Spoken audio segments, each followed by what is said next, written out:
Chafing Armor Podcast, episode 13, A Shadow in the Dark.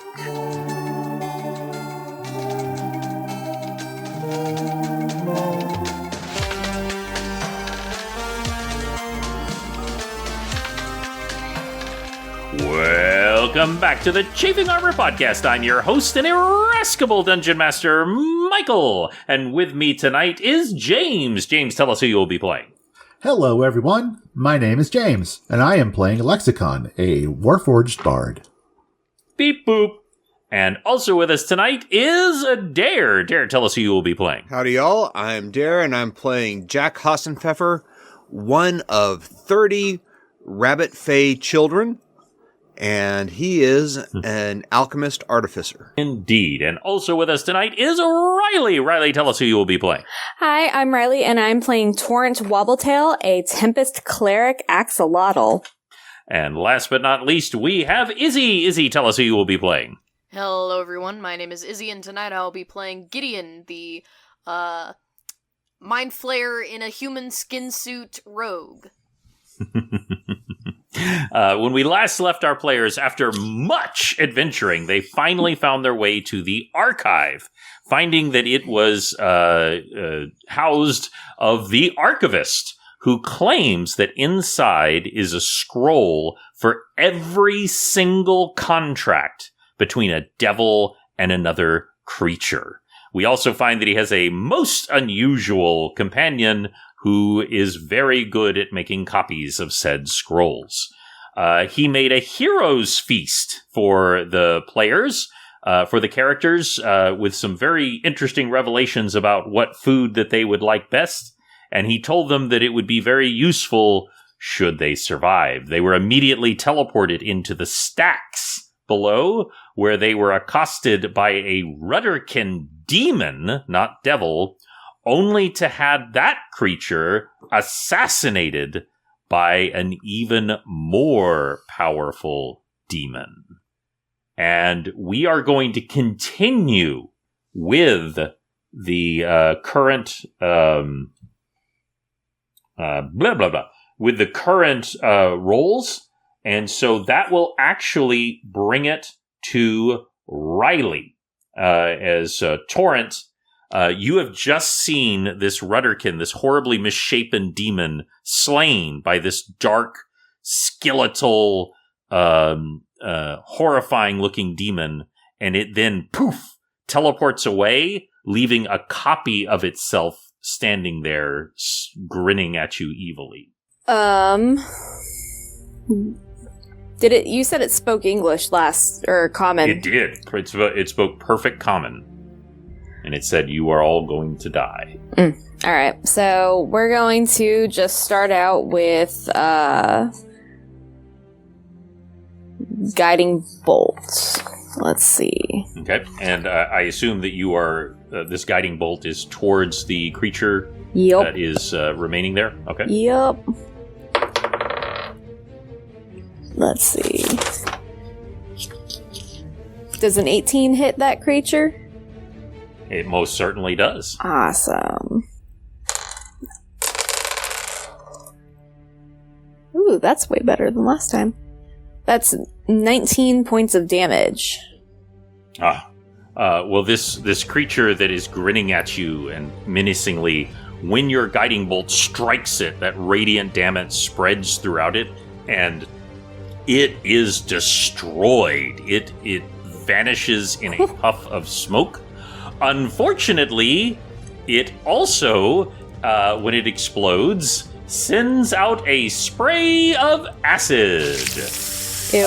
And I would like everyone except for Jack, because you're up on the stacks, you are technically out of range, to give me, let's see if I can say it right this time. I can do it. A dexterity saving throw. There you go. I did it, you guys. Oof. You're playing 5e. That's right. This ain't your mama's 5e. That is a 15 for me. Okay. That's a 7 for Torrent. Aw. 21 for Gideon. Quick. You will take 3 points of acid damage, Torrent, as this smoke. It's almost like the smoke turns into acid as it flings and splashes across your chest. You can see that it eats into your armor. The only thing it cannot touch is your holy symbol. Ow. It is completely ineffectual against that. That will bring it to Gideon. Now, Gideon, the original creature, vanished and then left a copy of itself, which just exploded. You are not sure where the other creature is, the original one. That sounds like it's time for a perception check. Give me one of those. And that is a dirty 20. Sorry, I was about to tell you to take it at advantage for reasons of my own, but 20 is going to do it. Hopefully. So, you notice that there is this guy. His name is you might have heard of him, Lexicon. Well, this creature is coming from behind one of the stacks, and it has that long, super thin blade, and it is about to drive it through Lexicon's back. Gideon forgets his combat thoughts in this moment, and instead is going to body slam Lexicon out of the way. I love it. I would like you to give me athletics or acrobatics, but I would like to give it at advantage because you are giving your entire attack to this. He is not contesting it, and also because you did so well on your perception. So for all of those reasons, you get advantage on athletics or acrobatics. That is a 13. 13. Okay. You do successfully push him out of the way. With a 13, I do need you to also make a dexterity saving throw. That one is an 18, which I had just gotten to start with. So as you're pushing him out of the way, he's trying to stab Lexicon, and with a 13, you succeed in pushing him out of the way, but you almost catch this blade instead. But with an 18, because you are this incredibly dexterous rogue, you manage to avoid it. Tell me how you avoid this blade that is now coming right at you. Hey, look out!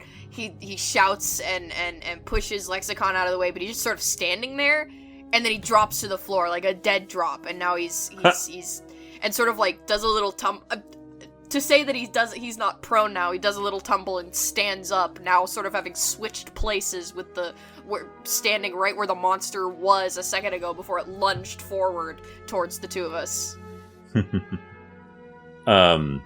He growls in frustration, and he raises a bony hand to you, Lexicon, and he goes, "Burn, metal man, burn." And he casts heat metal. Oh. Now, having said that, this creature is highly intelligent. He knows what he's doing, and he knows what, much in the same way that Jack used his acid because he knew it was a good opening salvo. He knew that this would be horrific for a creature that is at least partially made of metal. I want you to describe something to me, Lexicon. As you feel this magic come over you, as you feel this heat, this demonic heat, what he's doing is he's transferring a sliver of the abyss, of the fiery abyss, to you. And something inside you wakes up. Inside you, you almost felt it when that elemental, that water weird, tried to grab you earlier, but now it is really happening. There is a cold inside you. There is an ice inside you that is far more powerful than these pathetic flames. And I want you to tell me what happens when this heat metal is cast upon you, but then is foiled by this ice that lives inside your very soul. Just as a pure instinctual reaction, not even thinking about it, little vents open up in various places on his body, like around his shoulders and hips, knees, like around like the center of his chest, maybe in the back of his head. And out of that, like this just like icy mist just goes and just kind of shoots out from those vents. And kind of like insta-chills his frame, as it were, to offset the heat metal effect.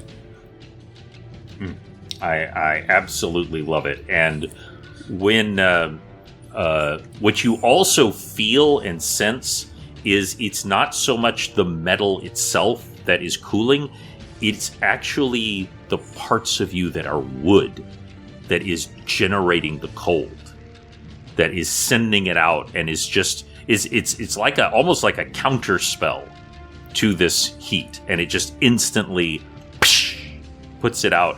This creature is a creature of cunning, of darkness, of stealth and attacks.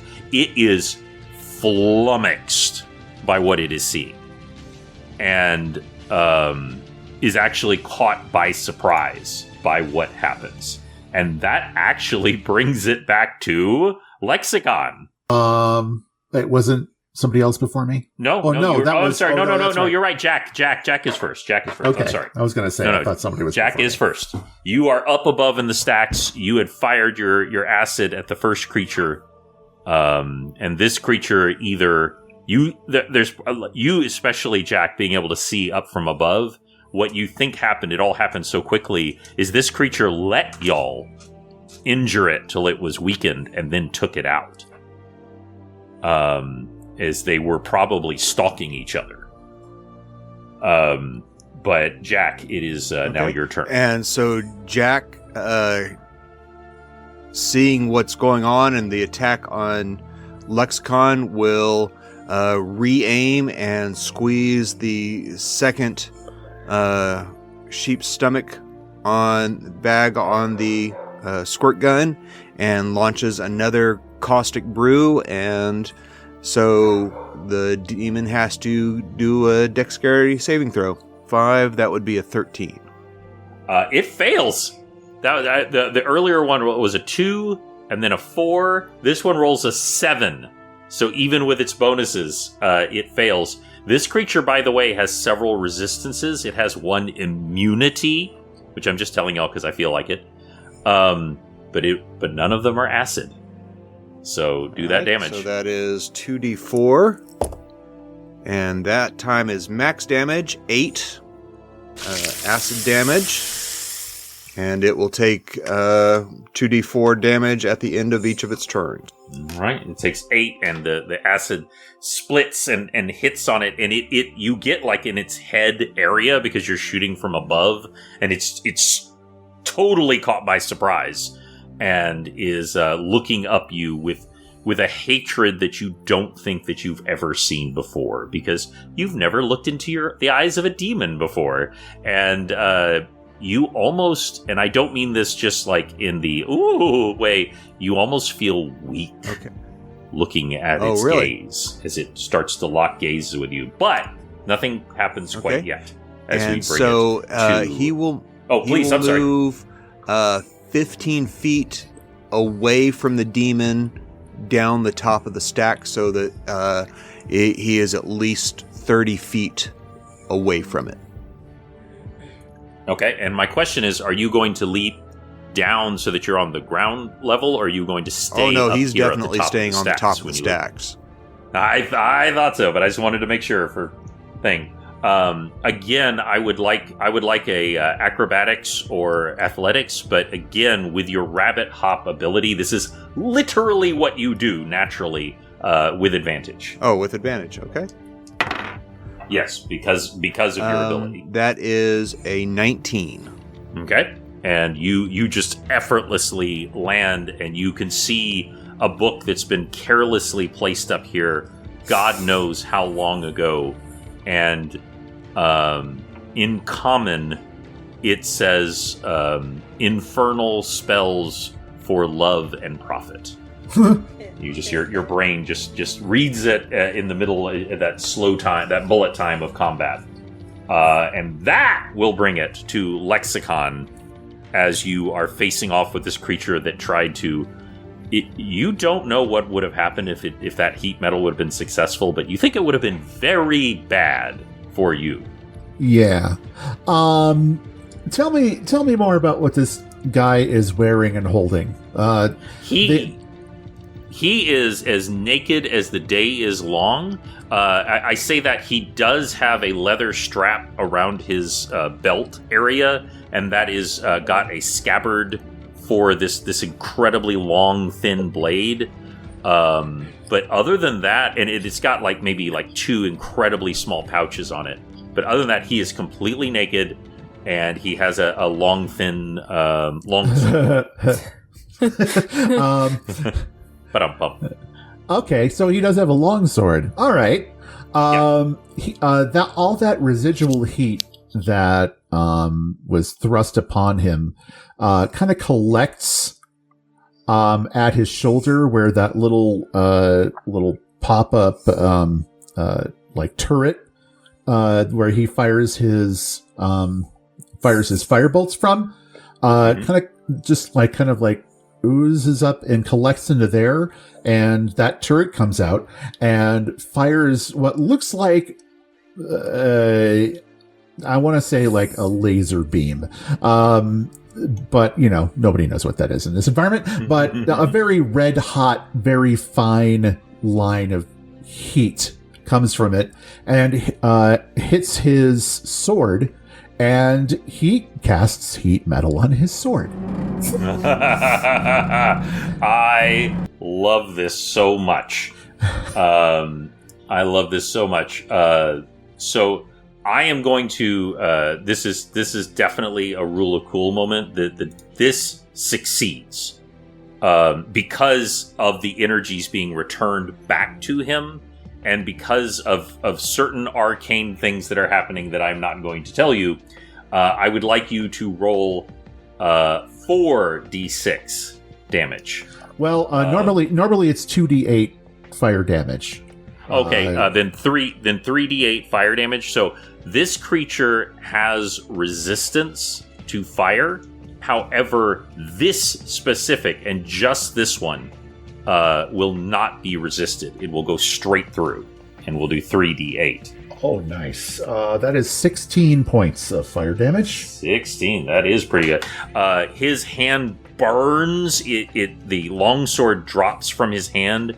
The longsword actually begins to melt. It doesn't just turn into liquid, but it softens and starts to deform to the shape of the ground. That is well beyond what heat metal should be able to do in a single turn. Whatever just happened was beyond the normality of that spell, and he screams and looks at you with, again, a hatred that you do not remember ever seeing before. Yeah, I will back up a bit, and that beam just continues to just hone in on that sword and keep it hot and melting. Okay. Yeah, it is bubbling hot right there on the ground. If anyone were to step on that, they would have a very bad day, or if he were to step on that. Just an FYI. And that will actually bring it to Torrent, who is still recovering from getting acid splashed from this thing's duplicate. Ugh. Let's go ahead. We'll send another guiding bolt. Okay. Oh. Does a 15 hit? It actually does. Oh, wow. This creature is a little bit weaker than the standard creature that this is. Also, you now notice, especially as you're using your guiding bolt and you're firing upon it, you actually notice that he's a little injured. Like maybe that he was fighting that other creature. You don't know, but he is somewhat injured in a way beyond what y'all have done so far. Okay. But that just barely hits. Okay. That'll be 16 points of damage. Wow, he has 2 16s. So that is 40 points Woohoo! of damage to this creature. As it does not have any resistance to radiant. It does not take extra radiant damage, sadly, but it does not like it as a demon, and it says, "Your god will forsake you." And that will bring it to our sneaky rogue. Would you say, I have this glove of true aim here. Would you say that a ranged attack, such as a thrown attack, would count as a ranged attack for a glove of true aim? I've been any ranged attack counts. That's so what yes. I've been pondering since I leveled up. Okay. Anything that's not melee. Plus, or you magic. currently have advantage. The next person that attacks the creature has advantage because of the guiding bolt. That's thank you right. for reminding me, because I I've had also been spacey. forgotten. So thank you very much. And let's see. Ooh, and because I'm a rogue, if I'm remembering and understanding and comprehending my own personal summarized notes on my character sheet, I get extra damage to someone I have advantage against. Okay. You get sneak attack damage. Yeah, is that whenever I have advantage against someone, or just Yes. or just wonderful? Or when somebody's adjacent to the creature, then you don't necessarily get advantage on the attack, but it still counts as a sneak attack. Flanked. Yeah. Wonderful. Gideon has been empowered by his recent experiences. Particularly, I'd like to think that something awoke in him because of that goddamn doorknob. And he flexes his dominant hand, which I don't think I've identified, which that hell if I know. I just made a blade. Like, I'm imagining one of those goddamn, like, ninja throwing knives, made of, like, light blue light, an iridescent blurple, if you will, comes out into his hand, materializes, just magical girl ass, and it is a thrown attack that just sort of fling, let's see, where's that attack roll? Remember your advantage. Let's see, what is, a 19. 19? That will definitely hit. Delightful. So that is... and I believe that your glove is also +1 to damage. I don't have that in my thing, but that would be cool if it was. Yeah, well, that's how, like, a +1 longsword works, I believe. It's +1 to hit, +1 to damage. Yeah, so it's a d6 for the light blade, and then +1, and then your attack, your damage bonus, whatever that is, based on your dex. Yes, my dexterity. And then your sneak attack damage. All right. Well, 3d6 basically +3 for my dex is 12 damage. 12 damage. And then my bonus action, his other hand, fling. And this one is a d4 damage. Well, let's see if that fling goes, and I no longer have advantage. I think is that how that works. Correct. Let's see. I forget if bonus action attacks also get my plus to hit or not. It's only if you have offhand attack, a skill. I don't think that's like a feat, right? I don't think I have that feat. I can double check just to make sure though. The player's handbook about the thing. Doesn't say anything about that, but that's probably because it's expecting me to remember that information from the rest of the book. Psychic blade, offhand. Honestly, I rolled pretty low on the D20 anyways. I got a 7. Right. So plus the +6 with my dexterity and proficiency bonus and glove of true aim is still just a 13, which I don't think hit him anyways. No, a 13 will not hit. 15 So hit. even, and I'm not even sure if I get that. So, it goes swing, and it hunk into the bookshelf, and then disappears, leaving no mark on the bookshelf. It's not truly there. Yeah. So just for reference, bonus action attack offhand it's just a D4 instead of a D6, but everything else is the same as far as like attack and damage bonus. Wonderful, thank you. So this is the hard part, is him deciding who he wants to kill more. Is because you've all done damage to him. The safest one is Jack, because he's just inconvenient to get to. So I'm going to let my 1d4 decide. And that is Lexicon! Man, he I think that actually makes narratively a lot of sense. What you did to him and what you failed to happen to you is incomprehensible to him, and that is what infuriates him more than the damage. Makes sense. And so he comes at you with a multi-attack. That is a 2. I assume that a 2 won't hit.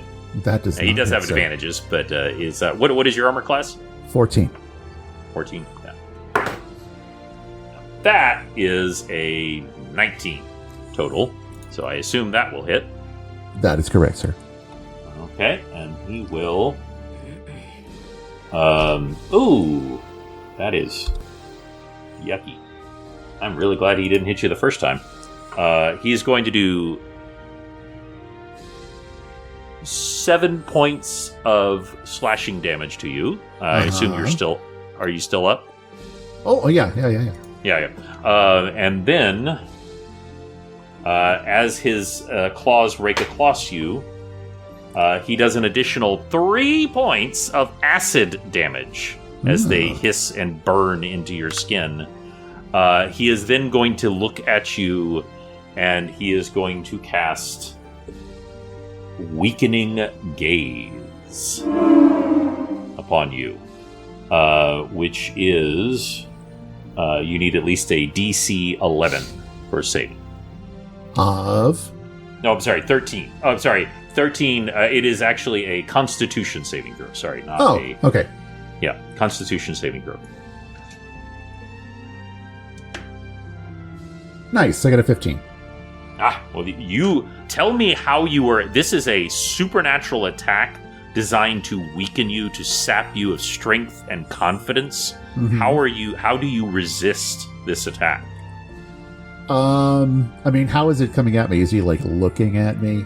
He is gazing at you, and there's like this force, this demonic presence trying to surround you and saying, it's kind of like dissonant whispers. It's like, you are pathetic, you are nothing, you cannot do it, you will fail, your friends will die. Is the kind of thing that's pulsing in your head. I think he's just so distracted he just doesn't even hear it.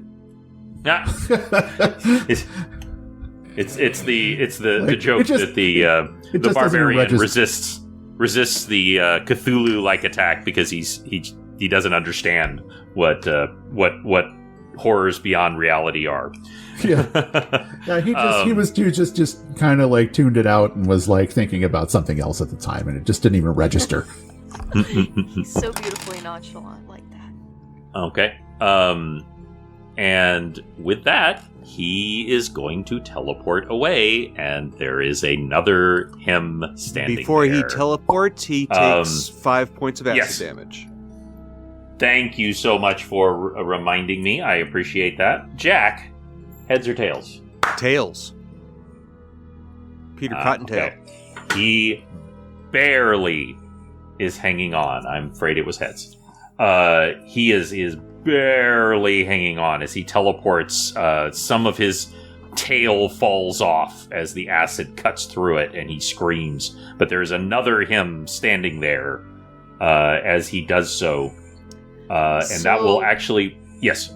His mitosis is hurting him, it appears. Well, actually, it was the acid. Oh! Your toes had nothing to do with it. That's right. The acid almost did him in. The acid almost did him in, but he just barely managed to get away before it completely destroyed him. There is another him standing there, and y'all now know what happens if you destroy this thing in the form of a explosion of acid. So just FYI, because you do know that now. But that will bring it all the way back up to you, Jack. Speaking of acid. So, Jack is... how close is the duplicate to the others? Very close. Because he is where the other one was. So literally he's in their combat range. Okay. He is going to say, look out, and is going to hold his action for waiting for the other, the original to reappear, and will shoot at the original when it appeared. All right, give me a perception check, and I swear I'm not just helping y'all out. I have my reasons for these. Give it to me with advantage. Fantastic. That is a 21. Okay. The reason you're able to clock him so easily, it's not because of your amazing rabbit ears, though those certainly help. You catch the scent of the caustic brew. How many times have you burned yourself while working with this caustic brew? While doing your...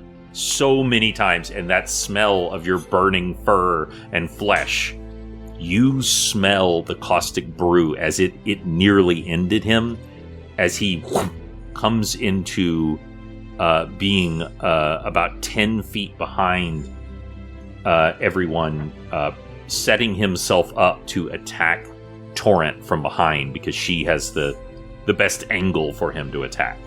Okay, and so he is going to shoot an acid splash, and saving his last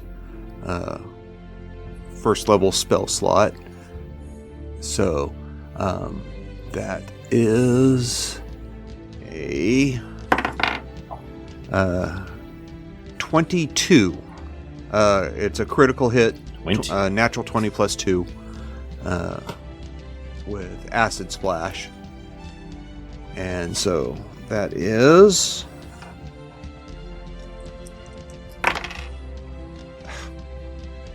just 6 points of... It is just 6 points of damage, but he almost ate it as he was teleporting away. Jack, please tell me how you destroy this babu demon. As it appears, he swings around and grabs one of his little pouches off of his belt, which looks like a leathery water balloon, and flings it down on top of this demon's head as it appears, and goes for his friend Torrent, and just splashes acid over its head, which immediately eats into its eyes and its forehead and caves in the front of its skull as it eats away at what passes for a demon's brain. He screams and screams and screams, and as he does, this other hymn does the same as it fades out, but this one does not explode. it simply falls into a pile of acidy goo into the ground. And y'all have defeated this very powerful demon. Well done. Before anything else happens, is there anything y'all would like to do at this very moment? Jack scoops up the Book of Infernal Spells for Love and Profit and puts it in the bag of holding. Perfect. And looks for any other possible books as he scrambles down the bookshelves to his friends, looking at interesting titles. I mean, you're literally surrounded by books, so there's no shortage of books. There are thousands upon thousands all around. Then he'll just grab 3 at random and shove them in the... I love it. We'll get to that later. Lexicon's going to lay off the spell on this sword. Is it like warped beyond use, or is it just red hot, or what have you? The sword is warped beyond use. You have it was much more powerful than a regular heat metal should have been, and has destroyed it beyond all usefulness, other than, if you were to give it to a smith or something like that. But interestingly, even though he turned into a pile of ash and goo and acid, his thin belt is still there. We may as well grab that. You don't know if this is you don't know why you know this, Lexicon, but you think that the belt is made of troll skin. Ew. Ooh. And it is been specially treated to resist acid. Obviously, that is one of the things that trolls are vulnerable to, but this has been specially treated, perhaps almost as if this creature is made of acid, and it is annoying if its stuff is constantly being destroyed. Right. Makes sense. Yeah. But it does have 2 small pouches that were part of it. All right. And what might be in those pouches? Anything useful? Why, there is something in there. It appears that one of the pouches is a micro bag of holding. And when I say that, there's something intrinsic that you can tell that it's not designed to hold a whole bunch of stuff, but that it can hold things much larger than a tiny pouch would hold. Okay, kind of like maybe one of the side pouches on a handy haversack kind of situation. Yeah, exactly. And very useful if you're a guy who runs around basically naked all the time. But it has a wand in it, is the most important thing that you notice in there. Really? Yep. And it has a small dagger, and the dagger is lightly covered in blood. Oh. Yeah, and it appears that it is just magically covered in blood constantly. Interesting. Well, I'll leave that in the pouch to drip. Yeah. For now, at least. Is there any obvious markings on the wand to let it know what kind of wand it is? There are etchings in Abyssal. Of course. But if anyone does have the ability to, identify it, you might be able to find out what it is. Well, I can try comprehend languages later, but now's not the time. Jack comes up under Lexicon's arm and goes, "Ooh, neat," and reaches out a finger and casts Identify, which is his new 1st level spell. Ooh. That is very useful. And is this the first time you've ever used that? This is the first time Jack? he's ever used it. So you've looked at you don't own one, but you were able to borrow one before, which was the lenses that you can flip to get closer and closer and closer. And it's like your mind does that. It just zooms in on it. This is a wand of useful things.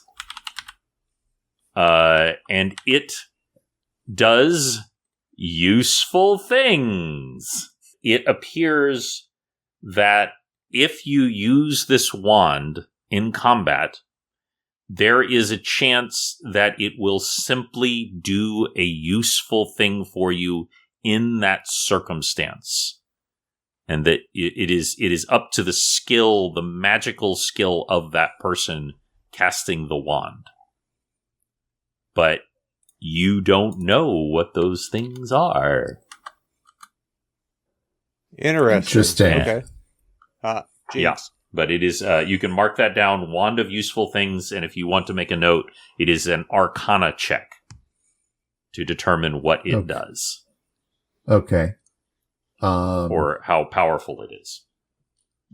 All right. I'm not finding it anywhere, but if you have a listing for it, that'd be cool for later on. I can draw something up. Gotcha. I will need to give y'all a little more detail on that later, but that's okay. With that and just one final thing, there is a single gem, a bloodstone gem, surprise, in there, and it is, you don't even need to check. It is worth 100 gold, that you can easily get for it in any city. So if you just want to mark, one of y'all, mark that you have a bloodstone gem that can be used for crafting or for sale for worth 100 gold. Jot that down. Okay, so Lexicon has that. And with that, you all appear at the table, and he says, "Now, didn't I tell you you would need this feast? Now you can enjoy in peace, gain your health back and a little bit besides, while I tell you how you're going to save the world." And that's where we'll end Chafing Armor, episode 13. Great job, everybody. Cool. Woohoo! Yeah. I did not know how that would go. I loved y'all using your new abilities. Gideon, that was really cool. And the Dissonant Whispers and just even the Identify was really cool. Y'all were outclassing this guy. Now, he was a little injured, and I took 1 point off his hit points to represent that, but he was still very powerful and could easily have killed all of you. And I'm thankful he didn't. I believe it. I'm very glad he didn't too. By the way, if he successfully did that gaze to you, it halved your damage for a minute. Oh, wow. Ooh. So it was no small thing, and he could do that often. So y'all did really, really well. If you would like to do really well and help support us, you can go to patreon.com/chafingarmor, where you can find out more about us, or you could just shoot me a message on any of the socials. Just put in Chafing Armor, and we'll pop right up and say hi. We like it when you say hi. Hi. Take care, everyone. Hi. Hello, and good night.